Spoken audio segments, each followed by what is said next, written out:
Hello दोस्तों। हम पढ़ने वाले परसेंटेज की एक बहुत ही अच्छी टॉपिक है जो चुनाव से रिलेटेड होती है। कैसे फाइंड करते हैं, हर एग्जाम में लगभग पूछती है। तो देखिए, एक चुनाव में 3 उम्मीदवार हैं। कोई चुनाव, उसमें 3 उम्मीदवार है। पहले उम्मीदवार को 40% वोट मिले तथा दूसरे उम्मीदवार को 36% वोट मिले। यदि कुल 36,000 वोट मिले तो तीसरे उम्मीदवार को कितने कितने वोट प्राप्त हुए, कितने वोट प्राप्त हुए, ये पूछ रहा है। क्या बोला कि एक चुनाव में, मान लीजिए, देखिए, बोला कि एक चुनाव में 3 उम्मीदवार हैं, ठीक। पहले उम्मीदवार को 40% वोट मिले, दूसरे उम्मीदवार को 30% वोट मिले। यदि कुल 36,000 वोट पड़े तो अब टोटल मान लीजिए कितना है। टोटल टोटल प्रतिशत कितना है, 100 है। टोटल परसेंटेज 100 है।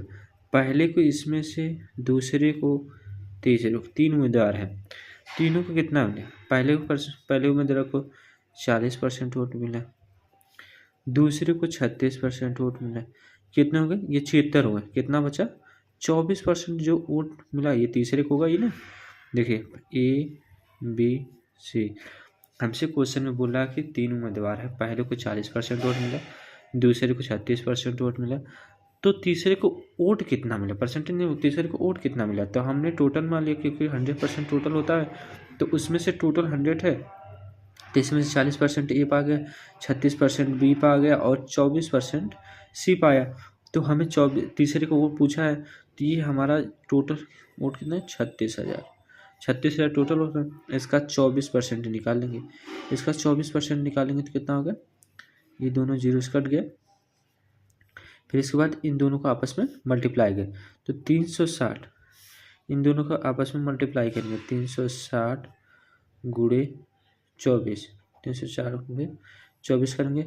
0 4 छक 24 के 4, 4 3 12, 13 14, फिर 2 0 2 छक 12, 2 3 6 7, तो ये आया 0 4 6 8। ये आ गया आपका आंसर। हमसे पूछ रहा था कि 3 उम्मीदवार हैं, तीनों उम्मीदवार, एक पहले ने 40% वोट पाया, दूसरे ने 36% वोट पाया, तो तीसरे ने कितना वोट पाया, परसेंटेज नहीं वोट पाया। तो हमने पहले उसका परसेंटेज निकाला, 24% बचा था, तो ये तीसरे का हुआ।